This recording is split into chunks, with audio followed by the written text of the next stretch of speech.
Hello, maayong hapon sa tanan. So, isang oras na makikita ko nag-aabang ng booking sa Lalamove, no? Nagutom na lang ako, hindi pa ako nakakuha. Si Mrs. kumakain. Dahil nagutom ako, kain na rin ako.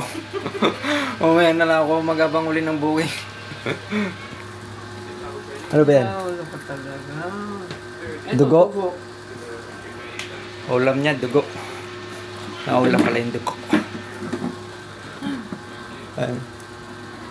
So, subo lang ako, no? Bago mag-abang uli. Gutom.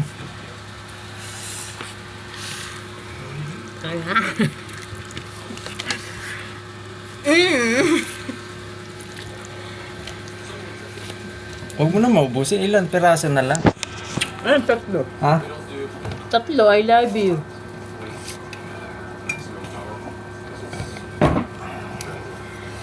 Eh, nagutom. Subo mo na. Maya na lang. Okay. Hindi, habang kumakain. Pwede ba isabaw yan? Pwede naman. Ito. Tuyo. Pwede isabaw. Pwede. Ilagyan mo ng kalamansi yan. Kalamansi na yan.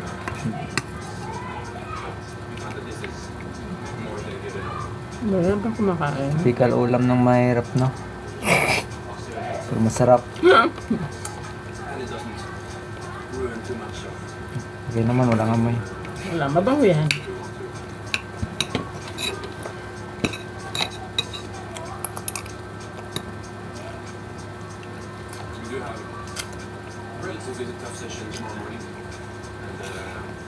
Tanghalian ng misis ko, anong oras na? Alas 4 pasado na. Sa akin naman, merienda dahil nagutom nga sa kaabang ng sa Lalamove. Di pa nakuha, isang oras mahigit na. Dadayet ako eh. Kaya dinadaan ko na lang sa pag vlog, no? Para di mainis. Nainis pa ako niya, no? Dahil tagal ako ng bukod. Okay, tapos na ako. Siya naman. Tapos na raw siya.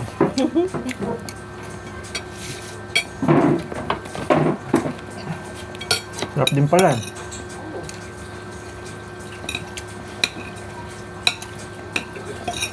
Masarap yung sausawan niya. Saka yung dugo. Okay na yung dugo.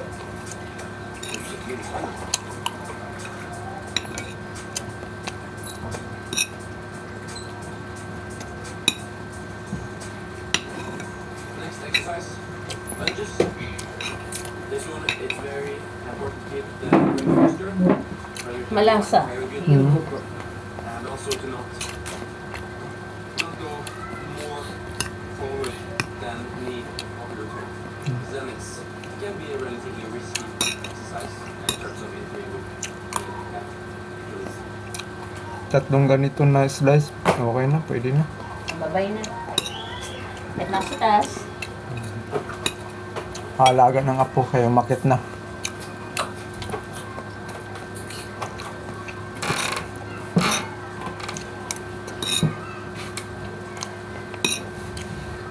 So, nakakatulong din yung mga ganito, no? Yung vlog ka, lalo na't nakagawian mo na. Dahil nakaka-relax din. Lalo na sa gaya ng hanap buhay ka, no? Takaw aberya sa deliver, abala. He has no hamstring at all. So if you see him from Minsan, dinadaan ko na lang sa pag-vlog, no? Video, picture. Pag dumating yung mga sitwasyon na ganyan. Gaya nito, tagal kong nag-abang, ubos oras. Dahil yun nga, may booking naman, kaso yun nga, no, malalayo, yung pick up. Tapos kung meron mang medyo malapit, naunahan ng kuha, no? Kasi nga, yung dating excellent ko na rating sa Lalamove, naging ano na lang siya, naging good. Dahil nga sa yung mga cancel, makakuha ka ng mga scammer na booking, fake booking, maka-cancel. So bilang yun, no, mag-work ka na lang ilang bukasan, bumababa yung rating mo. Pag excellent kasi yung rating ng rider, ganito kasi yun. Ibig kahulog, nangangahulugan yun na kakaroon ng magandang kita dahil magagandang booking makakuha mo, no? Hindi ka matambay, makakuha ka agad. Gagaya nung good na lang siya. So, ano, yun nga ang kaibahan. Hirap kumuha booking. Hirap kumita.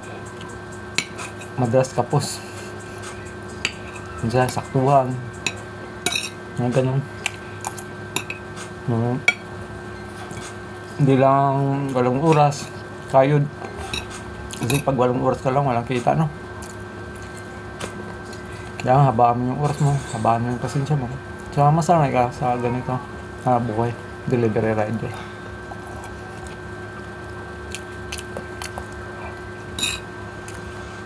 We don't have straight and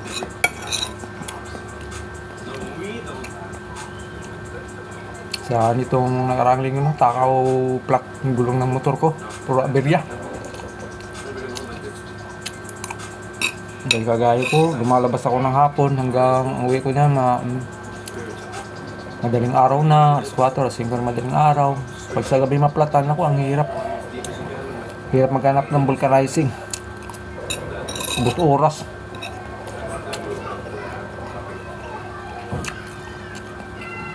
Paano pa kung wala ka pang kita tapos maplatan? Ako.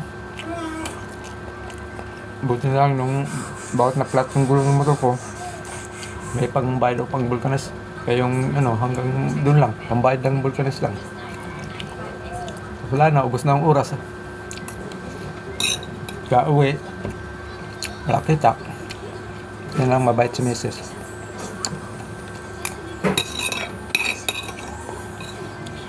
Tapos na akong kumain. Tapos ito, ako'y magabang ulit ng booking. So, God bless Philippines, God bless Filipino. So, laban lang. Ganyan naman tayong mga Pilipino. Sanay sa hirap. Dahil nangagay ko, Tubong Mindanao, Laking Davao. Tapad pa dito sa Maynila, no? So, sanay tayo sa hirap. So, ang pinakamaganda.